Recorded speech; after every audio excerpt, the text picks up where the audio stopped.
1 એપ્રિલનો મંગળવાર મધ્યપ્રદેશના ગરીબો માટે ખૂબ જ કાળ સાબિત થયો છે। ડીસાના ઢુવા રોડ ઉપર ફટાકડાની ફેક્ટરીમાં આગ લાગતા 21 જેટલા શ્રમજીવીઓના મોત થતાં સમગ્ર દેશમાં હાહાકાર મચી જવા પામ્યો છે, જેને લઈને આરોગ્ય વિભાગ, NDRF ટીમ, આ તમામ વહીવટીતંત્રના સત્તાધીશો સલામતીના ભાગરૂપે તાબડતોડ કાલે કામે લાગ્યા હતા। પરંતુ આ તંત્ર કામે લાગે તે પહેલાં અનેક પરિવારોના માળા વેર વિખેર થયા હતા। સવાલ એટલે છે કે આ ગેરકાયદેસર આ જે ફેક્ટરી હતી, આ ફેક્ટરીને ફક્ત ને ફક્ત ફટાકડા સંગ્રહ કરવાની પરમિશન આપવામાં આવી હતી અને આ પરમિશન 2024માં પૂર્ણ થઈ હોવા છતાં આ પરમિશન આપનાર અધિકારીઓ દ્વારા કેમ તપાસ કરવામાં ન આવી અને બીજી બાજુ જે ફાયર સેફ્ટીના જે સાધનો છે, આ સાધનો પણ નિષ્ક્રિય જોવા મળ્યા હતા, જેના પગલે આ માલિક અને પુત્રની બેદરકારીને કારણે 21 મજૂરોનો ભોગ લેવાયો છે। સવાલ એટલો નથી, સવાલ એટલો છે કે આ જે મજૂરો જે કામ કરતા હતા તેમને રહેવા માટે એક તાટપત્રી ધમધમતપમાં તાપમાં બાંધી અને આ જ તાટપત્રી નીચે રહેવાનું અને જમવાનું બનાવવામાં આવતું હતું। આ ફેક્ટરીના માલિકને એ પણ ખબર નહોતી કે આ ફેક્ટરી ફટાકડાની ફેક્ટરી છે અને આ જ ફટાકડાની ફેક્ટરીની બાજુમાં જ જે શ્રમિકો છે, આ શ્રમિકોને રાંધવાનું બનાવવામાં આવતું હતું, કારણ કે આ જ રાંધણને કારણે કદાચ કોઈ ઘટના ઘટી શકે, પરંતુ આ ઘટના ઘટે તે પહેલાં જ અંદર એક બ્લાસ્ટ થાય છે અને આ બ્લાસ્ટમાં 21 જેટલા મજૂરોના મોત થાય છે। ખાસ એ મહત્ત્વની એ બાબત છે કે બનાસકાંઠા પોલીસ દ્વારા આ જે પિતા પુત્ર છે, આ પિતા પુત્રની અટકાયત કરી તેમના ઉપર અલગ અલગ પ્રકારના ગુના દાખલ કરી કાયદેસરની કાર્યવાહી હાથ ધરવામાં આવી છે।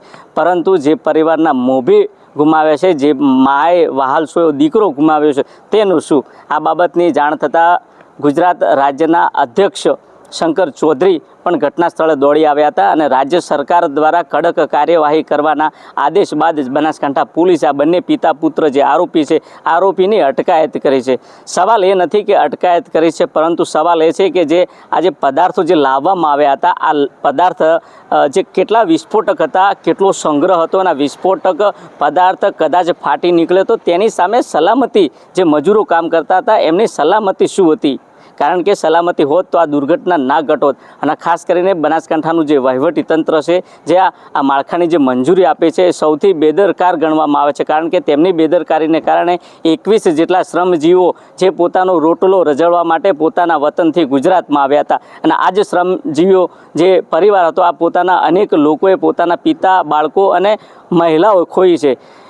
વાત એટલે નથી પૂરી થતી, પરંતુ વાત એટલે છે કે આ જે માલ લાવવામાં આવ્યો છે, આ માલ ક્યાંથી લાવવામાં આવ્યો છે, કોના દ્વારા આપવામાં આવ્યો છે, આ જે માલિક છે તેની ફેક્ટરીઓ અન્ય ચાલુ છે કે નહીં, અને બનાસકાંઠાના ડીસા જે હબ છે, આ ડીસામાં અનેક પ્રકારની આ જ પ્રકારની જે ફેક્ટરીઓ છે, આ ફેક્ટરીઓ હાલ પણ ધમધમી રહી હોવાનું સૂત્રો તરફથી જાણવા મળી રહ્યું છે। બનાસકાંઠા જિલ્લા કલેક્ટર અને પોલીસ વડા તપાસ કરે તો અનેક પ્રકારની જે ફેક્ટરીઓ છે, ફેક્ટરીઓ હાલ પણ ઝડપાઈ શકે તેમ છે।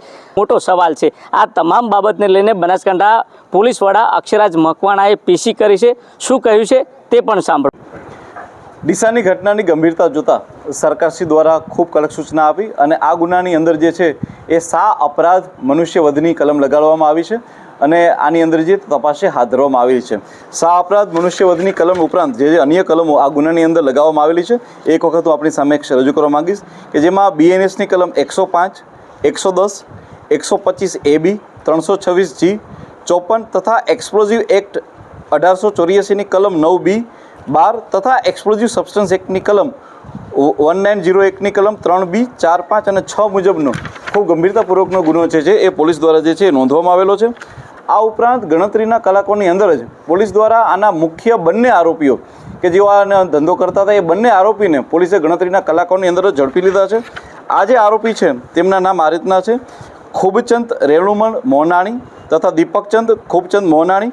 આ બંને ડીસાના રહેવાસી છે અને આ બંનેને જે છે એ પોલીસે ગઈકાલે સાબરકાંઠા ખાતેથી ઈડરમાં ખુદ બનાસકાંઠા પોલીસે ત્યાં વ્હીકલ ચેકિંગ ગોઠવી અને ત્યાંથી આ બંને આરોપીની લોકેશનના આધારે બંને આરોપીની ધરપકડ કરેલી છે।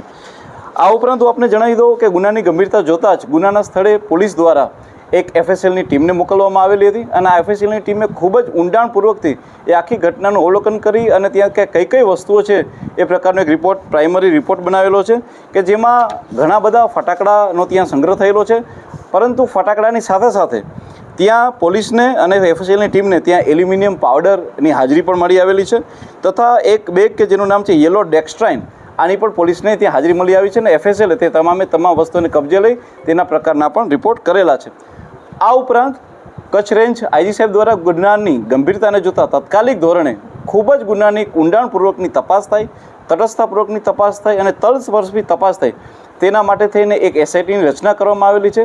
એસઆઈટીમાં ડીવાયએસપી કક્ષાના એસડીપીઓ ડીસાને આના મુખ્ય તપાસ કરતા અધિકારી તથા તેમની મદદ માટે એલસીબી પીઆઈ તથા આની અંદર એક્સપ્લોઝિવના સબસ્ટન્સનો એક લગાડેલો હોય આની અંદર જે છે તે આની અંદર એસઓજીના ટીમ અને તેમના પીએ પીએસઆઈને પણ મૂકવામાં આવેલા છે કે જે આ ટીમની સાથે રહી અને ખૂબ જ ગુનાપ્રવૃત્તિની તપાસ કરશે.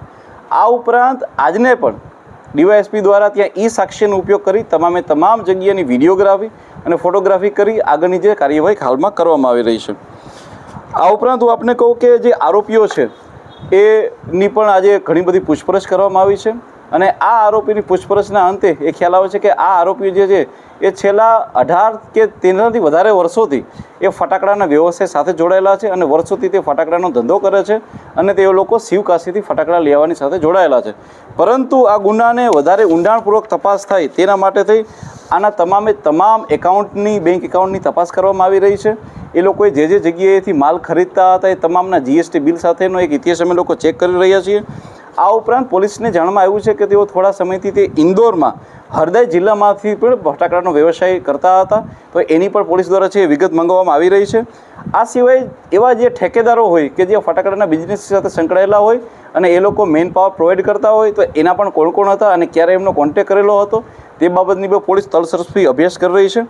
આ ઉપરાંત બીજો કોઈ પણ માલ હોય કે જેવી રીતના પોલીસને ધ્યાનમાં આવ્યું છે કે ત્યાં એલ્યુમિનિયમ પાવડર અને યલો ડેક્સ્ટ્રાઇનની હાજરી હતી, તો આ વસ્તુઓને પણ ક્યાંથી લાવવામાં આવી છે તેના માટેની એક અભ્યાસ ચાલુ છે. આ સિવાય પોલીસ દ્વારા અલગ 7 જેટલી એક ટીમોની રચના હાલમાં કરવામાં આવેલી છે, કારણ કે પોલીસને જે જગ્યાએથી માલ મળ્યો છે ત્યાં અલગ ટીમોને મોકલવામાં આવેલી છે. જેમ કે અમારી સાયબરની ટીમ હાલમાં બંને અપરાધીઓના સીડીઆર અને આઈપીડીઆર ઉપર વર્ક કરી રહી છે કે તેઓ છેલ્લા કેટલા સમયથી કોની સાથે કનેક્શનમાં હતા, એ લોકો ક્યાં ભાગ્યા, ક્યાં રોકાયેલા હતા અને કેવી રીતના જે છે એમણે પોતાના મોબાઈલને ક્યાં આપ્યા હતા. આ સિવાય પોલીસની એક ટીમ હાલમાં તમિલનાડુ ખાતે, એક ટીમ જે છે રાજસ્થાન ખાતે, એક ટીમ એમપી ખાતે અને એક ટીમ જે છે એ અમદાવાદ ખાતે પોલીસે રવાના કરેલી છે, જેથી કરીને આની અંદર બીજા જે પણ આરોપી હોય તેને પણ પોલીસ દ્વારા જે છે એ ઝડપથી એની ધરપકડ કરવામાં આવે. આ સિવાય હું આપને જણાવવા માંગીશ કે જે બંને આરોપીને પોલીસે પકડ્યા છે તે બંનેની પૂછપરછ કરી અને ત્યારબાદ જે છે એ ઝડપથી આનું એક ચાર્જશીટ થાય અને ચાર્જશીટના અંતે લોકોને ન્યાય મળે અને આમને કડકમાં કડક સજા મળે અને આખા ગુજરાતમાં ને પણ આખા ઇન્ડિયામાં એક દાખલારૂપ એક વસ્તુ બને તેના માટેનું પણ પોલીસ દ્વારા આયોજન કરી અને કરવામાં આવ્યું છે. ત્યારબાદ ઘણી વખતે હાલમાં જે અમારી એફએસએલ ટીમનો એક અભિપ્રાય આવેલો છે કે એલ્યુમિનિયમ પાવડર અને યલો ડેક્સ્ટ્રાઇન ઉપરનો છે કે ખરેખર જે છે એ વિસ્ફોટ શેના કારણે થયેલો છે. હું આપ લોકોને જણાવું કે પોલીસ દ્વારા જે છે એ એફએસએલ પાસેથી જે પ્રાથમિક જે કારણ આવ્યું છે તે આવ્યું છે એલ્યુમિનિયમ પાવડર. એલ્યુમિનિયમ પાવડર જે છે એ બેઝિકલી એ ઓપન માર્કેટમાં એ વેચાય છે અને કોઈ પણ વ્યક્તિ એલ્યુમિનિયમ પાવડરને ખરીદી શકે છે અને વેચી બી શકે છે. પરંતુ એલ્યુમિનિયમ પાવડર જે છે એ ફ્લેમેબલ મટીરિયલમાં આવે છે અને તે જે છે એ પરંતુ એ નોન એક્સપ્લોઝિવ મટીરિયલ છે, એટલે કે તેમાં એક્સપ્લોઝિવની શક્યતા નથી. એના કારણે થઈને કોઈ પણ વ્યક્તિ તેને વેચાણ કરી શકે છે. પરંતુ એલ્યુમિનિયમ પાવડર જે છે એ જ્યારે સળગે છે ત્યારે ખૂબ મોટી માત્રામાં એનર્જી પ્રોડ્યુસ કરે છે.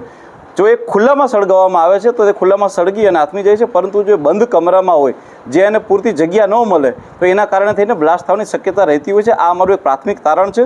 એલ્યુમિનિયમ પાવડરના જે ઉપયોગો જે હોય છે તે માત્ર ફટાકડામાં નહીં પરંતુ એ મેટલ ઉદ્યોગમાં ખાસ કરીને પેઇન્ટમાં અને કોટિંગ માટે પણ વપરાતો હોય છે, તેના માટે થઈ અને ખુલ્લા બજારમાં વેચાણ થાય છે.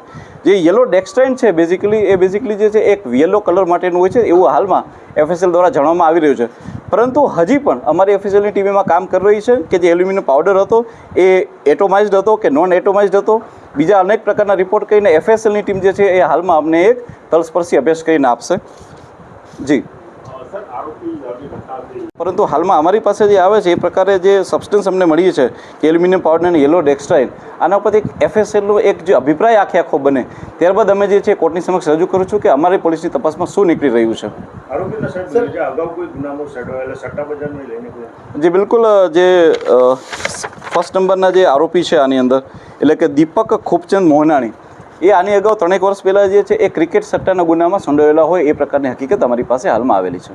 સર આપે કહ્યું કે ત્યાંથી એલ્યુમિનિયમ પાવડર મળ્યો છે અને એનો યુઝ બીજી જગ્યાએ પણ થતો હોય છે, પરંતુ આ તો ફટાકડા ત્યાં હતા જ. યસ. એટલે એવું માની શકાય કે ફટાકડા બનાવવા માટે અથવા તો બીજું એક કેમિકલ FSLએ પણ કબજે કર્યું છે ત્યાંથી. એ કેમિકલ શું? યલો ડેક્સ્ટ્રાઇન છે. યલો ડેક્સ્ટ્રાઇનને કબજે કરવામાં આવેલું છે. યલો ડેક્સ્ટ્રાઇન જે છે એ બેઝિકલી જે છે એ ફર્ટિલાઇઝર ઇન્ડસ્ટ્રીમાં બી વપરાય છે અને કોઈ પણ જગ્યાએ એટલે કે ફટાકડાની અંદર બી જ્યારે યલો કલર યુઝ કરવો હોય ત્યારે બી વપરાતું હોય છે. પરંતુ ફટાકડા જે હોય છે ને તેની અંદર જે મેઇન કન્ટેન્ટ જે હોય છે ને એ હોય છે ઓક્સિડાઇઝર. ઓક્સિડાઇઝરની હાજરી ત્યાં છે કે નહીં, બીજું કે ઓક્સિડાઇઝર છે, એના માટે પણ અમારી FSL ટીમ ખૂબ તલસ્પર્શી અભ્યાસ કરે છે. હું આપણી મીડિયાની ટીમને જણાવવા માંગીશ કે અમે પોલીસ તરીકે અને અમારી જે SITની ટીમની જે રચના કરેલી છે, અમે એક મુદ્દે તલસ્પર્શી અભ્યાસ કરી FSLની ટીમને સાથે રાખી દરેક મુદ્દાની સાયન્ટિફિક ધોરણે અમે લોકો એની આગળ વધી રહ્યા છીએ, જેથી કરીને એક પણ એવું પહેલું ના મળે કે જેથી કરીને આરોપીને ક્યાંય પણ એનો ફાયદો મળે અને એક દાખલારૂપ અને સજા મળે, જેથી કરીને માત્ર ગુજરાતમાં કે બનાસકાંઠામાં નહીં પરંતુ આખા ભારત વર્ષમાં આનો એક દાખલો બેસીને કોઈ આ પ્રકારનું કૃત્ય ના કરે તેના માટેની સરકારશ્રી દ્વારા સૂચના છે અને એવી રીતના જ આગળ વધી રહ્યા છીએ. કેમિકલ એન્જિનિયરિંગની મદદ લેવામાં આવી છે, એનું કારણ શું હોઈ શકે? બેઝિકલી આ જે વસ્તુઓ છે એ ક્યાંક ને ક્યાંક કેમિકલો છે, બરાબર ને?